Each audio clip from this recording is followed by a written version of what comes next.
नमस्कार सभी विद्यार्थियों का एक बार फिर से एग्री कोचिंग बाय विकास सर परिवार में स्वागत करता हूं। हम लोग रोज एग्रीकल्चर के बेहतरीन प्रश्नों के साथ मुलाकात करते हैं।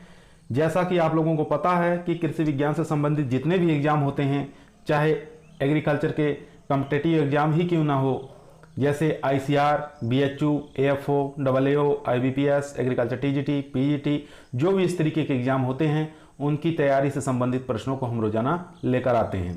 प्यारे विद्यार्थियों, जितने भी लोग हमारे चैनल पर जुड़े हैं सभी लोगों को हम एग्री कोचिंग बाय विकास सर परिवार में स्वागत और अभिनंदन करते हैं।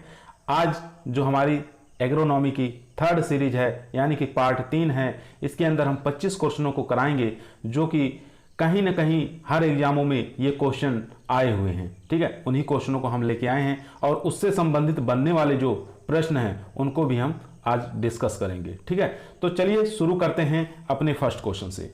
फर्स्ट क्वेश्चन हमारा कह रहा है कि खरपतवार व फसल के मध्य में प्रतिस्पर्धा किस कारकों से होती है? जल द्वारा, प्रकाश द्वारा, CO2 द्वारा या उपरोक्त सभी।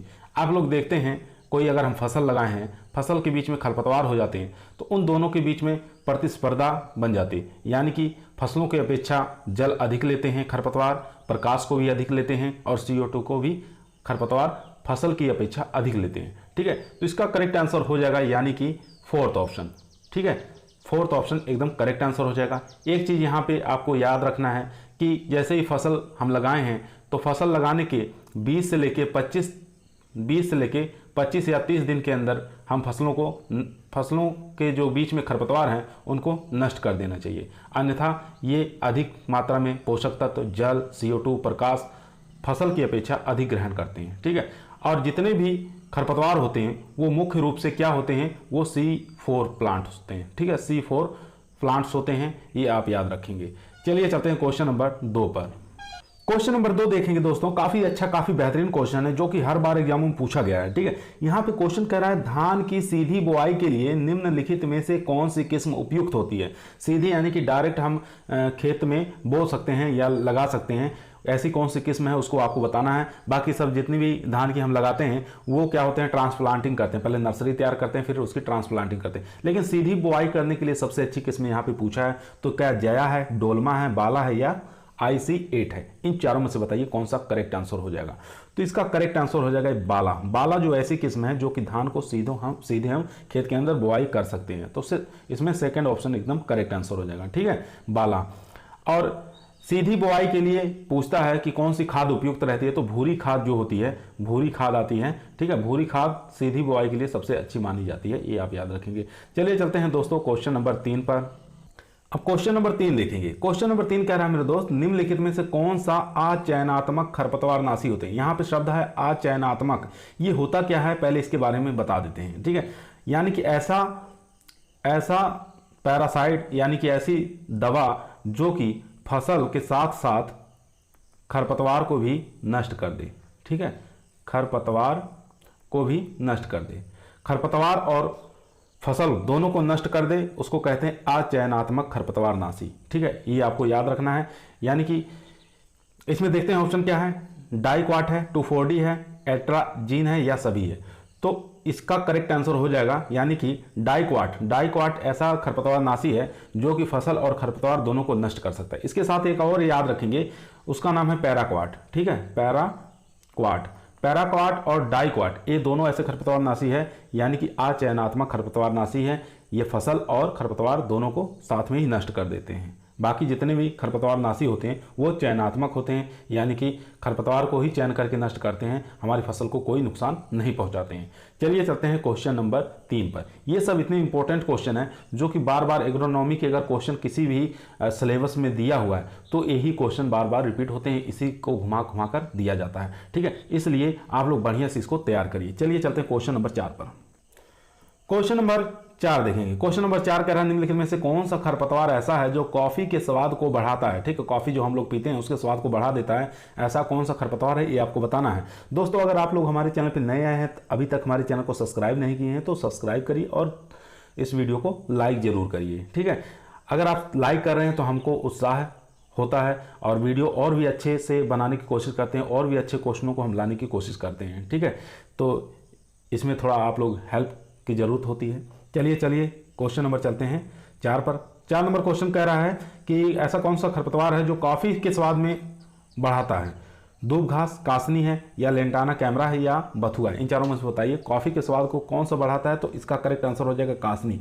कासनी ऐसा खरपतवार है जिसका हम प्रयोग कॉफ़ी के अंदर करते हैं, जो कि उसके स्वाद को बढ़ाता है। उसकी जो जड़ें होती हैं, ठीक है, और उनका प्रयोग हम कॉफ़ी के रूप में करते हैं। चलिए चलते हैं क्वेश्चन नंबर 5 पर। क्वेश्चन नंबर 5 देखेंगे, काफ़ी बेहतरीन क्वेश्चन है, लाजवाब क्वेश्चन है।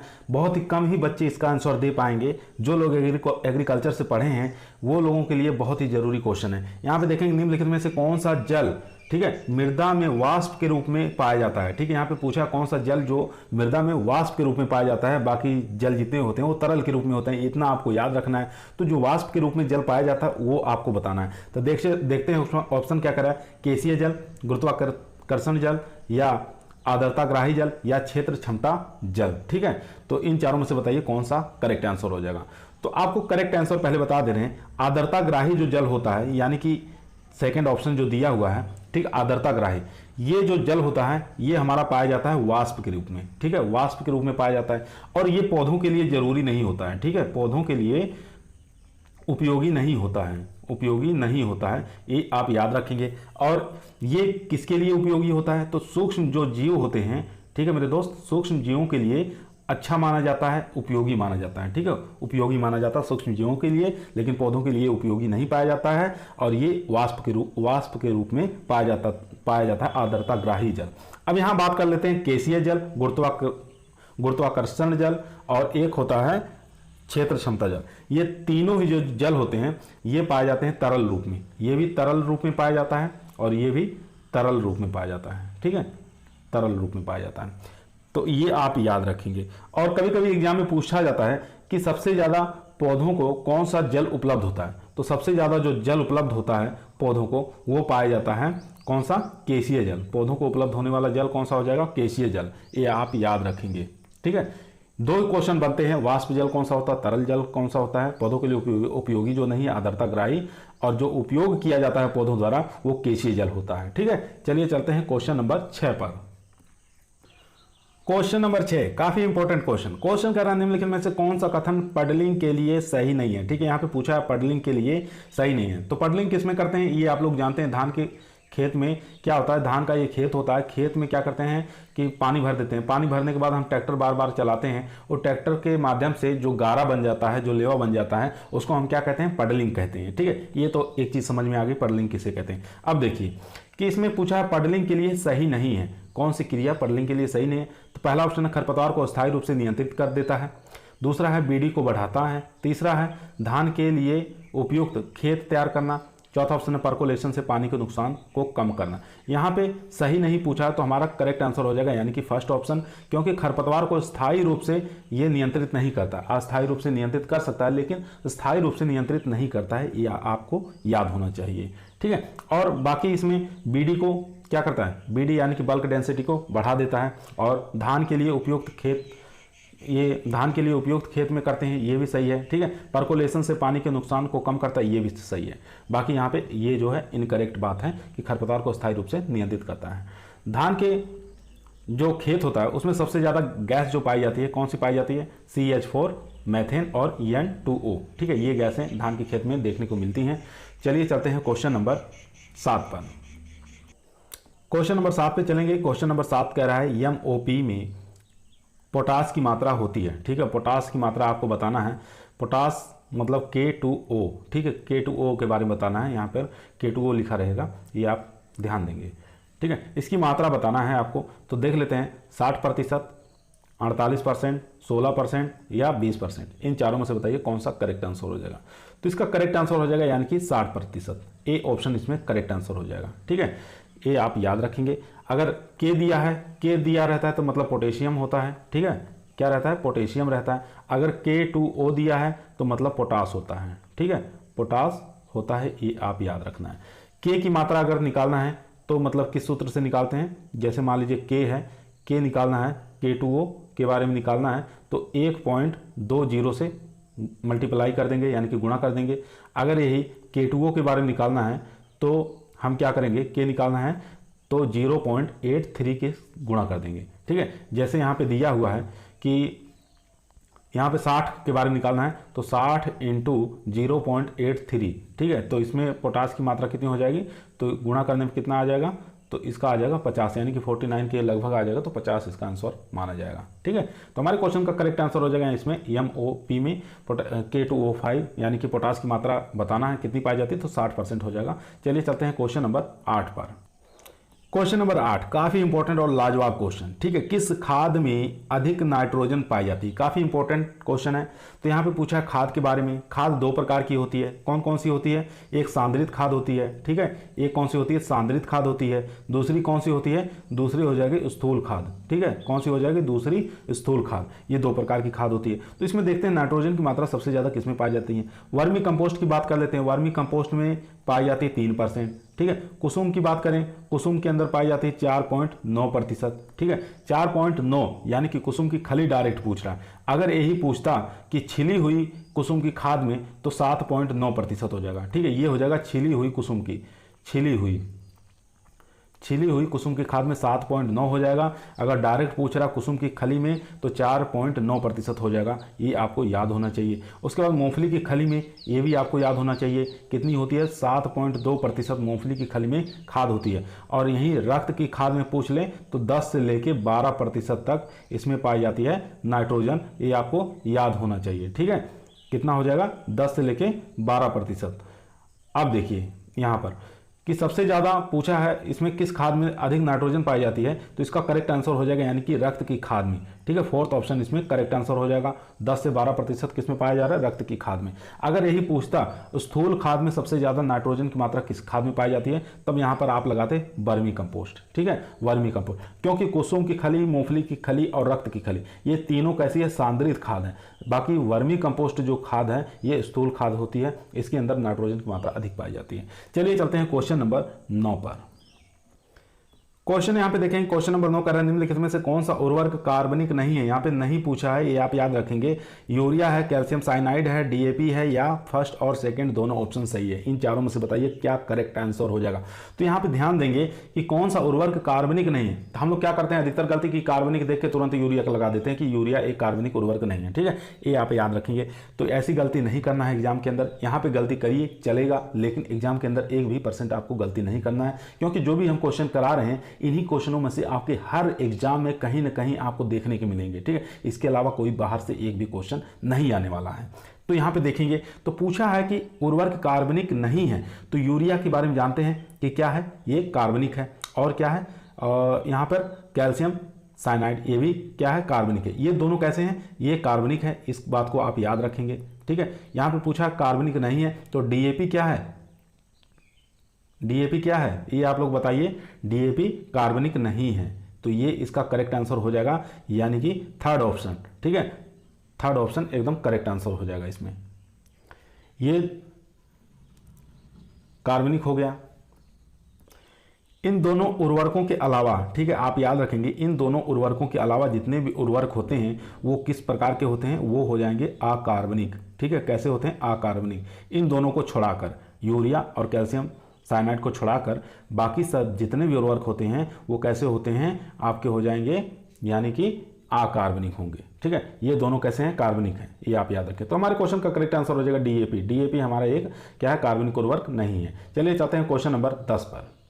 क्वेश्चन नंबर देखेंगे 10। क्वेश्चन नंबर 10 काफी इंपॉर्टेंट और मोस्ट इंपॉर्टेंट क्वेश्चन है। क्वेश्चन कह रहा है नीम युक्त यूरिया में नाइट्रोजन की मात्रा आपको बताना। किसकी मात्रा दोस्तों, नाइट्रोजन युक्त मात्रा की। नीम युक्त उर्वरक आप लोग देखेंगे, उसमें नाइट्रोजन की मात्रा बताना है कितनी परसेंट होती है, 20%, 25%, 46% या 33%। काफी इजी और आसान क्वेश्चन है।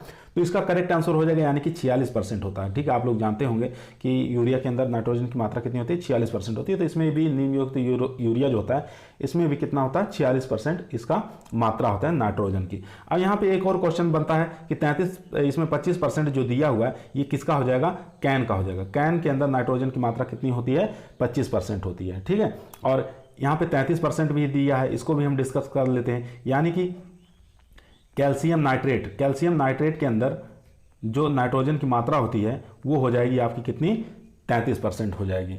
यहाँ पे 20% दिया है, 20% के बारे में भी डिस्कस कर लेंगे कि जो यूरिया होती है उसके अंदर कार्बन की मात्रा कितनी होती है।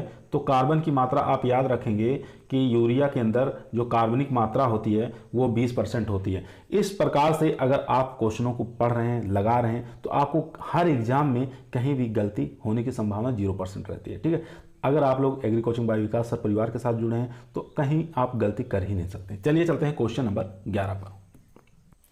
क्वेश्चन नंबर 11 देखेंगे, निम्नलिखित में से कौन सा पोषक तत्व की कमी के कारण फूल गोभी में, किसके फूल गोभी में वीव टेल रोग होता है। ठीक है, आपको बताना है फूल गोभी में जो वीव टेल रोग लगता है वो किस पोषक तत्व की कमी के कारण होता है। Zn की कमी के कारण, कॉपर की कमी के कारण, MO मोलिब्डेनम की कमी के कारण या Fe की कमी के कारण। तो आप लोग पढ़े होंगे, जानकार भी हैं, तो इसके बारे में, यानी कि फूल गोभी में जो वीव टेल रोग लगता है वो MO की कमी के कारण, यानी कि सेकंड ऑप्शन इसमें करेक्ट आंसर हो जाएगा। ये कमी, ये आप याद रखेंगे। ठीक है, अधिकता नहीं रहेगा, कमी के कारण होता है। कभी कभी क्वेश्चन में कंफ्यूजिंग के लिए दे देता है। ठीक है, चलिए चलते हैं क्वेश्चन नंबर 12 पर। यहाँ पे देखेंगे क्वेश्चन काफी बेहतरीन क्वेश्चन है, लाजवाब क्वेश्चन है, बार बार गया हूँ, रिपीट हुआ क्वेश्चन है। एसएसपी उर्वरक निर्माण होता है। ठीक है, आपको बताना है सिंगल सुपर फास्फेट जो होता है, उर्वरक जो होता है, ये किससे निर्माण होता है। H2SO4 से, H2SO4 यानी कि H3PO4 से, या H2SO4 रॉक फास्फेट से, H3PO4 और रॉक फास्फेट से। इन चारों में से बताइए कौन सा करेक्ट आंसर हो जाए। सुपर फास्फेट जो उर्वरक होते हैं दो प्रकार के होते हैं, एक सिंगल सुपर फास्फेट यानी कि एसएसपी होता है, एक ट्रिपल सुपर फास्फेट होता है जिसको टीएसपी बोला जाता है। ठीक है, तो यहाँ पे हम देखेंगे कि एसएसपी के बारे में पूछ रहा है, तो सिंगल सुपर फास्फेट का जो निर्माण होता है वो किससे हो जाएगा, H2SO4 और रॉक फास्फेट से होता है। ये आप याद रखेंगे, यानी कि सेकंड ऑप्शन, थर्ड ऑप्शन के साथ हम चले जाएंगे। ठीक है, ये हो जाएगा एसएसपी का निर्माण। अगर यही पूछ लेता टीएसपी यानी कि ट्रिपल सुपर फास्फेट, तो हमारा करेक्ट आंसर हो जाएगा टीएसपी। अगर पूछ रहा है तो H3PO4 प्लस रॉक फास्फेट। ठीक है, तो हमारा क्वेश्चन हो जाता फोर्थ ऑप्शन में। चलिए चलते हैं क्वेश्चन नंबर 13 पर। क्वेश्चन नंबर देखेंगे 13। क्वेश्चन नंबर 13 कह रहा है, मृदा में लगातार यूरिया का उपयोग करने से मृदा हो जाती है, उदासीन हो जाती है, क्षारीय हो जाती है, अम्लीय हो जाती है, या कोई प्रभाव नहीं पड़ता है। तो इसका करेक्ट आंसर हो जाएगा, यानी कि मृदा कैसी हो जाएगी, मृदा अम्लीय हो जाएगी। ठीक है, क्योंकि यूरिया जो होता है ये एक अमोनिकल उर्वरक है। ठीक है, इसमें अम्ल जो तुल्यांक होता है कितना होता है, 80 से लेके 84% तक अम्ल तुल्यांक इसका पाया जाता है यूरिया का, ये आप याद रखेंगे। तो अगर हम अमोनिकल उर्वरक का प्रयोग कर रहे हैं तो हमारी जो भूमि है वो कैसे हो जाएगी, अम्लीय हो जाएगी। अगर हम नाइट्रेट संबंधी उर्वरकों का भूमि में प्रयोग कर रहे हैं तो हमारी भूमि कैसी हो जाएगी, क्षारीय हो जाएगी। ये आप याद रखेंगे। यूरिया एक प्रकार का कैसा उर्वरक है, एमाइड उर्वरक है, ये भी आपको याद होना चाहिए। चलिए चलते हैं क्वेश्चन नंबर 14 पर। क्वेश्चन नंबर देखेंगे 14, पूछ रहा है पौधों में क्रियात्मक और उपापचयी पोषक तत्वों की संख्या कितनी है।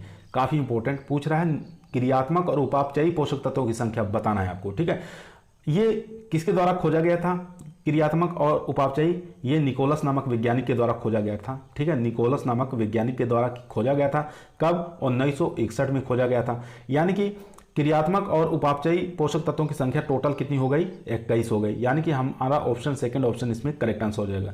17 + 4, 17 प्लस यानी कि 17 कौन से आवश्यक पोषक तत्व और 4 जो है उपापचयी पोषक तत्व। ठीक है, कौन कौन से 4 जोड़े गए इसको भी आपको याद होना चाहिए, जैसे सोडियम है, कैल्शियम है और सिलिकॉन है और V है, वेनेडियम। ठीक है, टोटल कितने हो गए, 17 + 21 टोटल हो गए, ये आपको याद होना चाहिए। अगर यही क्वेश्चन पूछ ले कि आवश्यक पोषक तत्व कितने हैं, तो आवश्यक पोषक तत्व कितने हो जाएंगे, आवश्यक पोषक तत्वों की संख्या हमारी हो जाएगी 17।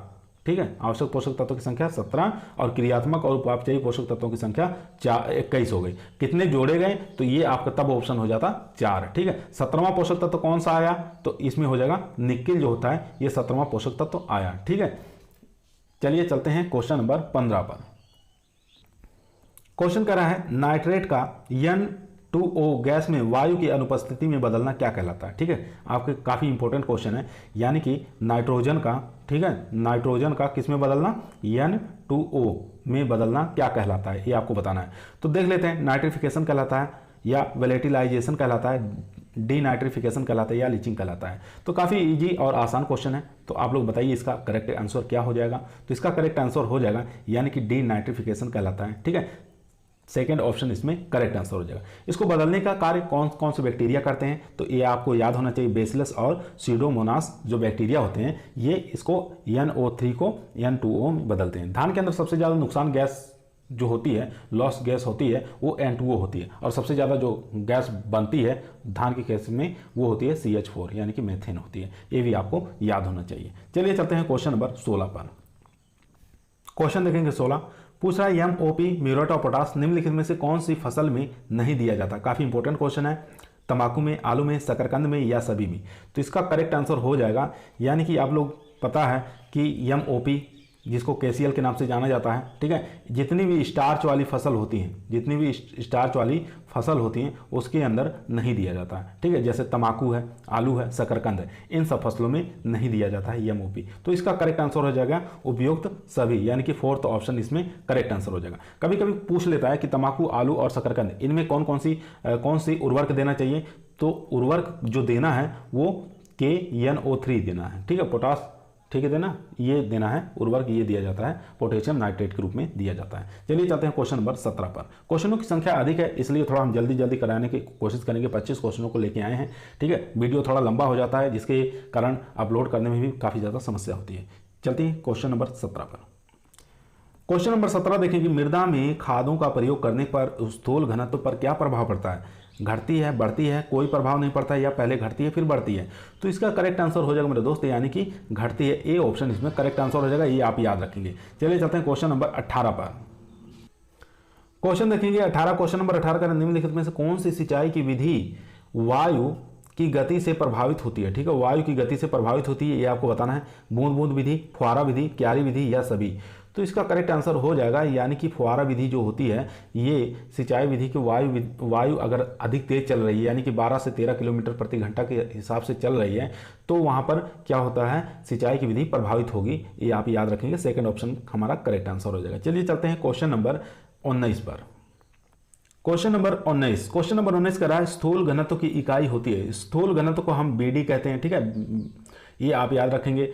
तो ग्राम सेंटीमीटर क्यूब में, या मेगा प्रति मीटर क्यूब में, या मिलीग्राम प्रति मिली क्यूब में, या फर्स्ट और सेकंड दोनों सही है। तो इसका करेक्ट आंसर हो जाएगा मेरे दोस्त, यानी कि फर्स्ट और सेकंड दोनों सही है। फोर्थ ऑप्शन एकदम करेक्ट आंसर हो जाएगा। ठीक है, ये फर्स्ट भी सही है और सेकंड भी सही है, ये आपको याद होना चाहिए। ऑप्शन में दिया रहता है, यानी कि इस प्रकार से भी ऑप्शन आपको मिल जाएगा, या मेगा ग्राम क्यूब। ठीक है, तो इसका हमारा करेक्ट आंसर हो जाएगा फोर्थ ऑप्शन। चलिए चलते हैं क्वेश्चन नंबर 20 पर। क्वेश्चन नंबर 20 काफी इंपॉर्टेंट और लाजवाब क्वेश्चन है। पर्णीय छिड़काव के लिए सूक्ष्म पोषक तत्व की सांद्रता कितनी होती है। 0.05%, 0.5%, 0.5 ppm या 0.5 ग्राम। काफ़ी इंपॉर्टेंट क्वेश्चन है। आप लोग जानते हैं पर्णीय छिड़काव के लिए किसी भी अगर सूक्ष्म पोषक तत्व की सांद्रता अगर छिड़कना है तो हमारा हो जाएगा, यानी कि सेकंड ऑप्शन एकदम करेक्ट आंसर हो जाएगा, 0.5%, यानी कि सेकंड ऑप्शन इसमें करेक्ट आंसर हो जाएगा। अगर यही बात आता है कि यूरिया को सांद्रित रूप में अगर छिड़कना है तो वहाँ पर उसकी मात्रा आ जाती है 2%। ठीक है, कितनी मात्रा हो जाएगी, 2%। इस बात को आप याद रखेंगे। चलिए चलते हैं क्वेश्चन नंबर 21 पर। क्वेश्चन नंबर देखेंगे 21 नंबर क्वेश्चन कर रहा है निम्नलिखित में से कौन सा जटिल कंपाउंड उर्वरक है। ठीक है, जटिल और कंपाउंड उर्वरक होता है क्या मेरे दोस्त, यानी कि जिसमें 2 या 3 प्राथमिक पोषक तत्व पाए जाते हैं, प्राथमिक पोषक तत्व पाए जाते हैं, उसको क्या कहते हैं, जटिल या कंपाउंड उर्वरक कहते हैं। ठीक है, ऐसा उर्वरक जिसके अंदर 2 या 2 से अधिक यानी कि 3 पोषक तत्व पाए जाते हैं उसको क्या कहते हैं, जटिल कंपाउंड उर्वरक कहा जाता है। ये बात आपको याद होनी चाहिए। उसके बाद देख लेते हैं DAP में, यूरिया में, SSP में या सभी। सब लोग ऑप्शन देख के सभी ही अधिकतर मार देते हैं, तो ऐसा नहीं करना है। तो पहले देख लेते हैं, हम कहें कि मतलब प्राथमिक पोषक तत्व 2 या 3 पोषक तत्व पाए जाते हैं उसको क्या कहते हैं, जटिल या कंपाउंड उर्वरक कहते हैं। तो जैसे हम DAP की बात करें, DAP में नाइट्रोजन होता है, फास्फोरस होता है कि पोटास होता है, इन चारों में से बताइए। तो इसमें DAP में नाइट्रोजन भी होता है, फास्फोरस भी होता है, लेकिन पोटास नहीं होता है। अब यूरिया की बात कर लेते हैं, यूरिया के अंदर नाइट्रोजन भी होता है, फास्फोरस नहीं होता है, पोटास भी नहीं होता है। ठीक है, ये दोनों नहीं होते हैं, लेकिन ये नाइट्रोजन होता है। SSP की बात कर लेते हैं, SSP में क्या होता है, नाइट्रोजन नहीं होता, उसके बाद फास्फोरस ये होता है, और पोटास ये भी नहीं होता है। ठीक है, अब देखिए यहाँ पे हम 2 या 3 पोषक तत्व बताए थे, तो 2 किसमें आ रहे हैं, यानी कि DAP के अंदर आ रहे हैं। ठीक है, नाइट्रोजन भी है, फास्फोरस भी है, लेकिन पोटास नहीं है। तो हमारे क्वेश्चन का करेक्ट आंसर हो जाएगा, यानी कि फर्स्ट ऑप्शन। बाकी ये जो देख रहे हैं 2 ऑप्शन, यानी कि यूरिया और SSP, ये एकल है, यानी कि स्ट्रेट उर्वरक है। ठीक है, ये आपको याद होना चाहिए। तो हमारे क्वेश्चन का करेक्ट आंसर हो जाएगा यानी कि फर्स्ट ऑप्शन DAP। ठीक है, चलिए चलते हैं क्वेश्चन नंबर 22 पर। क्वेश्चन नंबर 22 नंबर क्वेश्चन का, हरी खाद को मृदा में पलटने के लिए कौन से हल का प्रयोग में लेते हैं? काफी इंपॉर्टेंट है, देसी हल, विदेशी हल, यम्बी हल या चीजेल हल, इन चारों में से बताइए कौन सा करेक्ट आंसर हो जाएगा। तो इसका करेक्ट आंसर हो जाएगा यानी कि हरी खाद को मृदा में पलटने के लिए किसका प्रयोग करते हैं? यम्बी हल का प्रयोग करते हैं। सेकंड ऑप्शन इसमें करेक्ट आंसर हो जाएगा। चलिए चलते हैं क्वेश्चन नंबर 23 पर। क्वेश्चन नंबर 23 नंबर क्वेश्चन कर रहा है, निम्नलिखित में से कौन सी फसल नाइट्रोजन का स्थिरीकरण नहीं करती? बहुत बार एग्जाम में पूछा जाता है, सब लोग कंफ्यूज हो जाते हैं। तो इसका पीछे वाली वीडियो अगर आप लोग नहीं देखे हैं, एग्रोनॉमी का आज की तीसरी क्लास है, थर्ड वीडियो बनने जा रही है, यानी कि 2 वीडियो इसकी एग्रोनॉमी से संबंधित बन चुकी है। अगर आप लोग उसको नहीं देखे हैं तो उस क्लास को जरूर देखिए, ठीक है, वो भी काफी इंपॉर्टेंट और मोस्ट इंपॉर्टेंट वीडियो है। तो यहाँ पे देखेंगे निम्नलिखित में से कौन सी फसल नाइट्रोजन का स्थिरीकरण नहीं करती है? राजमा है, चना है, या रिजका है, या अरहर। तो आप लोग जानते हैं कि राजमा जो होती है ये नाइट्रोजन का स्थिरीकरण नहीं करती है, क्योंकि नाइट्रोजन बुआई के समय राजमा को 120 किलोग्राम प्रति हेक्टेयर की दर से दिया जाता है। ठीक है, 120 किलोग्राम, जैसे खाद्यान्न वाली फसलों को 120 किलोग्राम प्रति हेक्टेयर नाइट्रोजन दिया जाता है, उसी प्रकार इसको राजमा को भी आवश्यकता होती है। और बाकी इसके अलावा, राजमा के अलावा जितनी भी लेग्यूम वाली फसलें होती है यानी कि दलहनी वाली फसलें होती हैं, सब नाइट्रोजन का स्थिरीकरण करती हैं। ये आपको याद होना चाहिए। चलिए चलते हैं क्वेश्चन नंबर 24 पर। क्वेश्चन नंबर 24 नंबर क्वेश्चन कर रहा है, निम्नलिखित में से कौन सी खाद्यान्न की फसल में अधिक प्रोटीन पाई जाती है? यहाँ पे अधिक प्रोटीन के बारे में पूछा है, वो भी कौन सी? खाद्यान्न वाली फसलों में।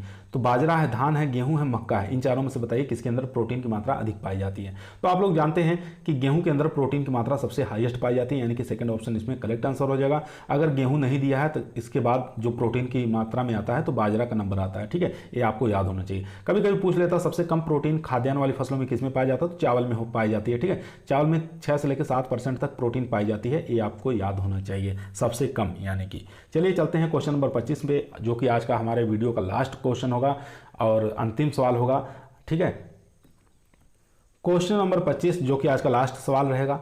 लास्ट क्वेश्चन हमारे कहना है, निम्नलिखित में से कौन सी तिलहनी और दलहनी फसल दोनों हैं? ठीक है, आपको बताना है तिलहनी भी हो और दलहनी भी है, ऐसी कौन सी क्रॉप है? सरसों है, सोयाबीन है, मूंगफली है, या मूंग है? तो आप लोग जानते हैं कि सरसों क्या है? तिलहनी है। ठीक है, और सोयाबीन क्या है?